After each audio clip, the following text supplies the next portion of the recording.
Comme vous et nous, ces personnes sont aussi extraordinaires, bourrées de talents et de capacités au-delà du commun. Elles ont appris à faire face aux défis de la vie et chaque jour, elles sont des milliers dans le monde à se battre pour être acceptées de tous, pour être comprises. Ce lundi 16 décembre 2019, l'équipe d'Afrique sur 7 s'est rendue à Songon, une petite localité lagunaire située à une vingtaine de kilomètres à l'ouest d'Abidjan. Ici se trouve Begrelo Bajul, un homme âgé de 56 ans, natif de Sakassou. Je m'appelle Begrelo Bajul, président fondateur de l'ONG Lobus Action. C'est à l'âge de 85 ans que j'ai eu cette mauvaise maladie, la poliomyélite. Begrelo Bajul est frappé par la poliomyélite, une maladie qui le paralyse et déforme tous ses membres. Ça m'a bloqué dans mon élan. Mais je force parce que tant que tu n'es pas encore mort, le combat continue. Face au rejet, à la stigmatisation et à la marginalisation, Begrelo Bajul décide de rétablir la dignité des personnes en situation de handicap en créant l'ONG Lobus Action. Aujourd'hui, j'ai arrivé à mettre une structure en place qui sauve des personnes qui sont aussi handicapées. Quand tu as un enfant qui est handicapé, c'est comme un malheur pour la famille. Et mon père même essayait de me cacher. Le regard ferme, une voix rauque et imposante, Begrelo Bajul entend se battre pour rétablir la dignité des personnes en situation de handicap à travers des actions concrètes dans le domaine de la santé, de l'éducation et de l'emploi.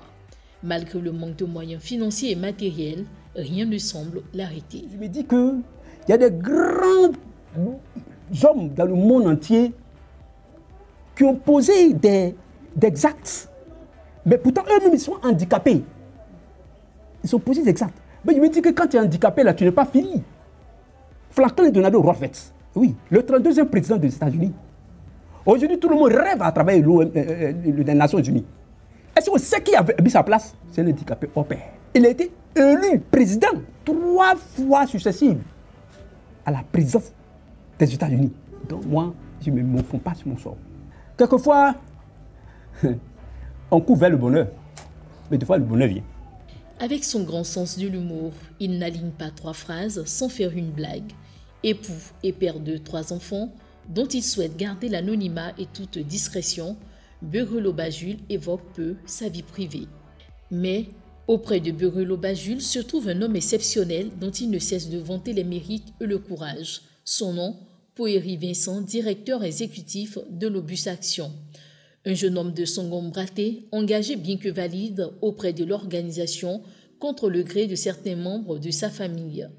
Déterminé par l'amour du prochain, Poeri Vincent est depuis 12 ans, comme il le dit si bien lui-même, les bras et les pieds de Begrelo Bajul, et ce, dans une belle complicité. J'aimais beaucoup aider. Voilà. À moi-même, j'aime aider. Avec ces idées, les idées, on a commencé à mettre les trucs en place. On a commencé à mettre ça en place. Avec de maigres moyens, Poeri Vincent et Begrelo Bajul ont aidé 42 personnes en situation de handicap, parmi lesquelles 4 opérations chirurgicales et 38 dons de fauteuils orthopédiques. Et cela, juste avec des dons reçus, oubliant parfois même les besoins de leur propre famille, une générosité sans pareille. Lobus Action est une ONG à caractère humanitaire. Voilà.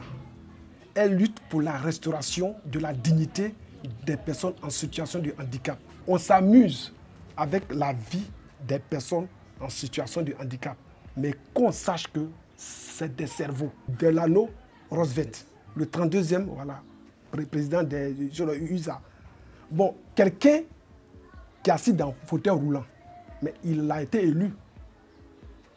Il a été élu. Donc, nous prenons cette image-là pour montrer à nos frères, à nos parents que ton enfant peut être un grand un jour. Et pendant qu'ils se livrent à notre caméra, nos 2 hommes reçoivent la visite de 2 femmes dont les enfants ont bénéficié des actions de l'ONG Lobus Action.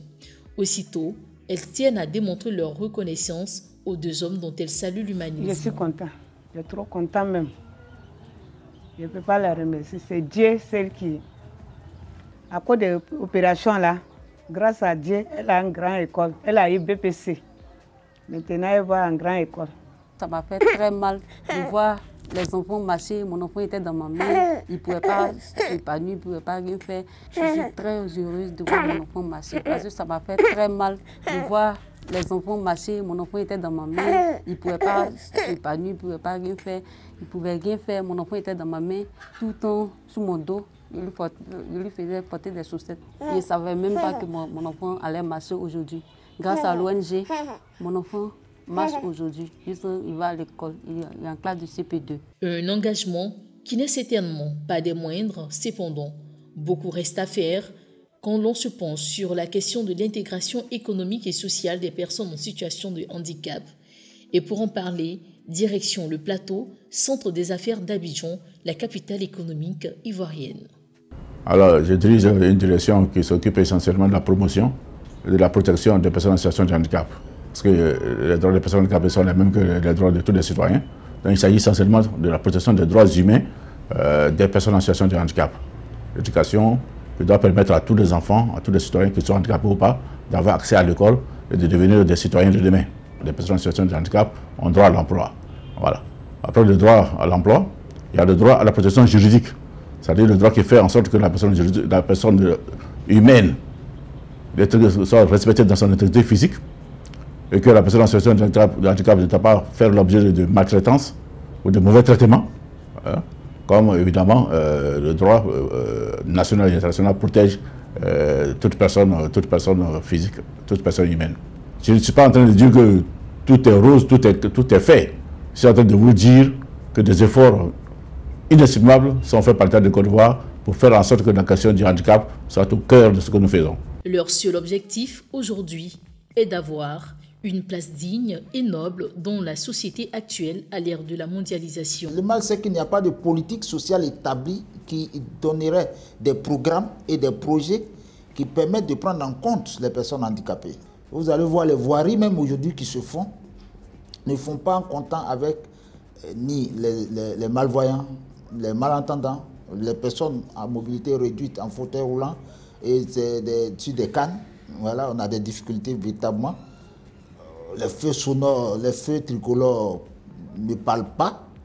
Et beaucoup de choses aussi restent liées à la construction de nos voies qui ne comptent pas avec les personnes handicapées. Nul ne connaît son lendemain. Tu peux être ministre de la République et puis demain être frappé par une situation qui t'oblige, non pas à ne pas pouvoir exercer ta fonction, mais qui t'oblige à être cloué dans un fauteuil roulant. Quelle disposition l'État prend pour qu'éventuellement, si ces situations arrivent là, l'individu puisse toujours être utile pour sa société? C'est de ça que nous sommes en train de parler. Quand nous parlons, nous ne parlons pas pour nous, parce que nous déjà, nous supportons la chose. Nous vivons de la chose au quotidien. Ce n'est plus un poids en tant que tel pour nous. Vous comprenez? Que je traîne à terre, ou que je sois dans un fauteuil roulant, ou que je sois sur des béquilles, ou que je sois malvoyant, c'est un fait. Mais pour celui qui démet, au cours d'un voyage, ou frappé par une petite maladie, voilà, devient malentendant. Parce qu'on peut avoir mal à la tête et puis devenir malentendant ou aveugle. Mais ça ne met pas fin à la vie. Sous d'autres cieux, il faut une réadaptation simple. Et puis l'individu reprend sa vie citoyenne. Mais qu'est-ce qui est prévu aujourd'hui en termes de prévention, en termes de disposition, pour qu'éventuellement, si ces cas arrivent, l'individu se sente toujours utile pour sa société? Il est nécessaire d'institutionnaliser la prise en charge des personnes handicapées, de sorte que la prise en charge ne soit pas sporadique.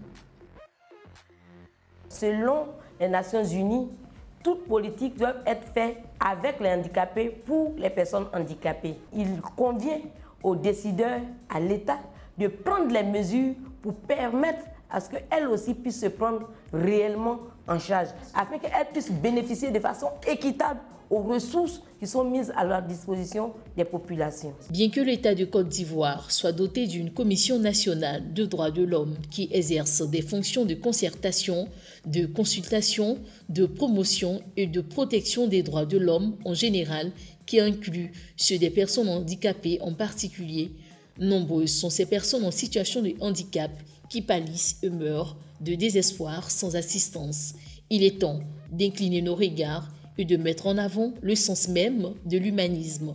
Comme vous et nous, les personnes en situation de handicap ou personnes handicapées, peu importe le nom que nous leur donnons, ont tous droit à l'éducation, à la santé, à l'épanouissement et mieux, à l'autonomisation effective sur toute l'étendue du territoire ivoirien et même au-delà.